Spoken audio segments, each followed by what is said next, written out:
On parle du sucre.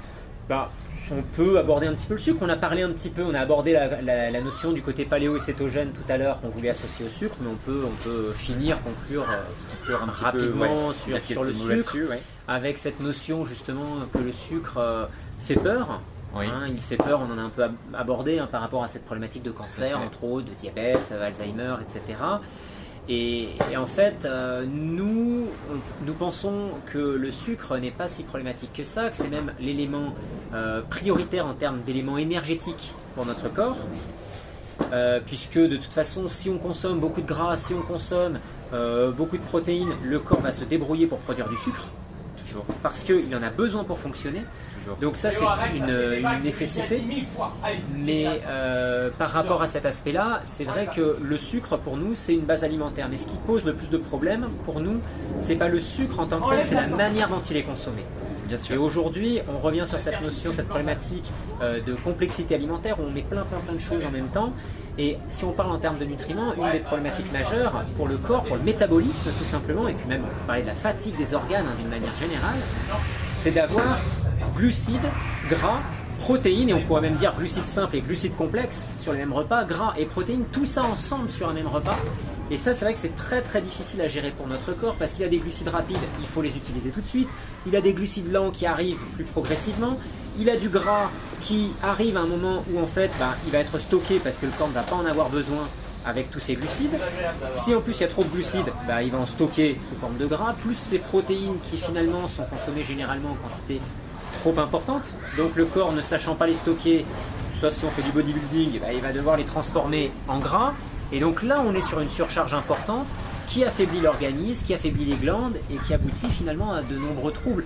Et c'est pas le sucre en tant que tel, même si en consommation excessive, il devient acide pour l'organisme, c'est pas le sucre en tant que tel qui pose ce problème, c'est la manière dont il est consommé. Ouais. Résumé Alors, comme ça. Mais... bien rappeler aussi, parce qu'il y a beaucoup de gens qui ont cette idée en tête que le sucre est une drogue. Oui. Et c'est vrai qu'il y a une certaine confusion assez importante ici, c'est que non, le sucre n'est pas une drogue, c'est un nutriment, un élément nutritif. Et la différence avec une drogue, c'est que la substance en question va causer des problèmes plus ou moins importants, plus ou moins graves de santé par consommation de drogue, tandis qu'avec le nutriment, il y a ici énergie, carburant qui est apporté et qui conserve la santé. Et puis même au-delà de ça, puisqu'on parle du sucre, alors il peut y avoir confusion entre la notion de sucre d'un point de vue chimique, puisqu'on parle de glucose, de fructose qui sont des sucres d'un point de vue chimique, alors que le sucre souvent on va l'associer au sucre blanc, le sucre de table. Donc ça c'est une première confusion qu'on peut faire. Et puis la deuxième problématique c'est de ne pas toujours bien distinguer le sucre qu'on peut avoir consommé d'une manière cohérente et le fait de consommer, de se gaver de sucre, de consommer plein de produits sucrés concentrés ou hyper concentrés. Tout à fait. Parce que je vais vous donner un exemple très simple. Pour les gens qui imaginent être addictifs, addict. Le sucre est addictif et on est addict. Pour les personnes qui imaginent être addicts aujourd'hui ou qui me disent être addicts, je prends le pari avec vous. Vous allez sous les tropiques dans un endroit où vous n'avez pas forcément beaucoup à manger et vous consommez de la canne à sucre, qui est concrètement le sucre de canne que vous retrouvez dans le sucre de table, mais je peux vous garantir que vous allez vous désensibiliser au sucre, alors que vous estimez être addict au sucre et vous allez vous désensibiliser en consommant du sucre. Donc c'est pour ça que le problème en soi, c'est pas le sucre, c'est la manière dont il est consommé. Tout à fait. Et justement, pour rebondir sur ce que tu dis et ce que je trouve très vrai, c'est que il y a personne en réalité qui consomme du sucre blanc pur comme ça, par exemple. Même là, on parle de sucre qui est raffiné, par exemple. Moi, pour le coup, je l'observe comme un moins grand ennemi que certaines personnes qui ont peur vraiment du sucre blanc, même si le sucre blanc en soi, son vrai défaut, c'est que ça reste un produit où il n'y a que du glucide, que des glucides. Donc du coup, il est carencé en vitamines, en minéraux, etc. etc. Donc c'est un sucre qui est de moins bonne qualité que les sucres des fruits. Mais en dehors de ça, c'est qu'il est toujours associé à toutes sortes d'ingrédients dans les produits industrialisés qui font que malheureusement on le cible comme étant l'ennemi principal de bien des maladies, alors qu'en réalité c'est l'ensemble des produits industrialisés qui sont nocifs. C'est ça, c'est vrai que pour reprendre un exemple très simple, on va souvent trouver avec ce sucre, on va souvent trouver du gras, on va souvent trouver des œufs, on va souvent trouver du lait, on va souvent trouver tous ces éléments-là. Des produits chimiques. Et puis après, voilà, un certain nombre de produits chimiques. Et c'est vrai que tout ce cocktail-là est très très problématique.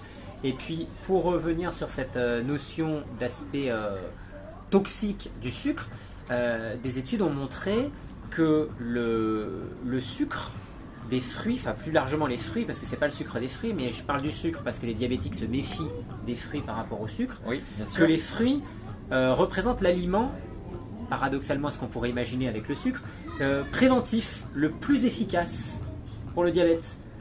Donc c'est encore paradoxal parce qu'on se dit oui mais il y a du sucre, mais en fait c'est pas le sucre, c'est tout ce qu'il y a avec. Ouais. C'est tout ce qu'il y a avec qui va faire qu'il va y avoir un facteur préventif. Alors c'est sûr que si on mange que des carottes et de la salade crue, le risque de diabète il est quand même limité, on est d'accord. Mais malgré tout, dans le cadre d'une alimentation plus large, avec un certain nombre d'aliments différents, les fruits sont plus efficaces en termes de prévention sur le diabète que la salade ou que la carotte. Et c'est ça qui est quand même très intéressant. C'est donc qu'on retrouve une synergie dans ces fruits qui a un effet bénéfique intéressant malgré la présence du sucre. Alors, je veux même peut-être te surprendre, et puis surprendre peut-être ceux qui nous suivent. Il y a un comité scientifique donc aux États-Unis dont fait partie le célèbre docteur McDougall. Ouais. Alors lui qui est représentatif du mouvement Starch. Donc voilà, avec lequel finalement nous ne sommes pas d'accord parce que nous pensons que vraiment l'homme est frugivore, mais donc ce mouvement-là pense que nous sommes adaptés à la consommation de céréales, de féculents, etc. Donc c'est le mouvement starchivore. Mais malgré tout, il a été intéressant ici parce que McDougall a beaucoup travaillé avec des diabétiques et il a vu que l'usage même simple de sucre blanc n'influençait pas sur, alors uniquement que du sucre blanc, n'influençait pas sur l'état pathologique du diabète et que même l'état du diabète type 2 venait à régresser. This is one of the most important things for the consumer and scientists and medical doctors to get straightened out. And it should have been straightened out in the 1920s when a fellow by the name of Percival Himsworth published his basic research, and it was all published by 1940 in the British Medical Journal. And it's just no question about it. Fat, we're talking about pig fat, cow fat, olive fat, paralyzes insulin, increases insulin needs. Carbohydrate, including pure white sugar, increases the sensitivity to insulin. It was published by Brunzell from University of Washington in the New England Journal of Medicine in, I think, 78. Brunzell's his name. He took type 2 diabetics. He made a synthetic diet, 45% sugar, and then doubled white sugar, maltodextrose, plain table sugar, doubled it to 85% white sugar. Every aspect of the diabetes improved. Walter Kempner, back in the 40s and 50s, published his results on treating type 2 diabetics with rice, table sugar, fruit, and juice. And Kempner knew back in the 50s that sugar makes insulin work better and cures diabetics. But you see, we've got it entirely backwards these days, thinking sugar causes diabetes. You know, it's so backward and bizarre, nobody stands a chance. So we got to get this one simple fact down that has been established. Even in diabetes care 2 years ago, they took type 1 diabetics, they dramatically increased their white sugar intake and decreased the insulin needs of type 1 diabetics. You know, it's always been the same, but everybody knows different. Don't eat potatoes, turns to sugar, makes you fat, gives you diabetes. It's exactly the opposite in terms of ultimate disease outcome. Mais c'est ça, c'est que on est encore dans cette notion de comment est consommé le sucre. Exactement. Encore une fois. Alors c'est sûr que le sucre peut avoir un aspect problématique pour le diabète parce que dans le cadre d'une alimentation, on ne consomme jamais que du sucre seul. Et c'est Donc ça. dans cette notion-là, c'est vrai que le sucre va avoir un poids néfaste, bien sûr, mais c'est vrai que la surcharge en protéines, la surcharge en gras et surtout en mauvaise graisse. Alors quand je dis mauvaise graisse, il n'y a pas, on va dire, à part les acides gras trans qui ne sont pas naturels. Donc les acides gras trans qui sont dans les produits laitiers, eux, sont naturels. Mais en dehors de ces acides gras trans naturels, donc tout ce qui n'est pas naturel, ça c'est vraiment toxique. Donc là on peut dire que c'est des mauvaises graisses. Ah oui. Toutes les autres, pour moi, ne sont pas des mauvaises graisses. Mhm. Par contre, une surcharge d'acides gras saturés et un manque et un grand déficit d'acides gras polyinsaturés, ce qu'on appelle les acides gras essentiels, oblige notre corps à s'adapter par rapport à ce qu'on lui apporte, et donc l'état de nos cellules s'adapte, et là on rentre dans un état qui est pathologique, où le corps n'arrive plus à faire face. On parle du diabète, mais on pourrait dire hormonalement, au niveau de la communication cellulaire d'une manière plus large, et c'est là où on voit un certain nombre de problématiques apparaître. Exactement. Et donc ce docteur avait noté le fait que c'était plutôt donc les mauvaises graisses et les produits gras qui sont transformés, ainsi que les viandes comme la charcuterie ou bien les viandes cuites au barbecue qui conduisaient à l'apparition du diabète en fait. Non, mais c'est bien d'en parler parce que ça casse un peu le mythe aussi du sucre qui est hyper nocif et dangereux. Exactement. Même si on sait que hyperglycémie importante, ça peut poser des problèmes sur le corps, mais en tout cas, c'est tout l'ensemble. C'est vraiment tout l'ensemble qui pose des problèmes.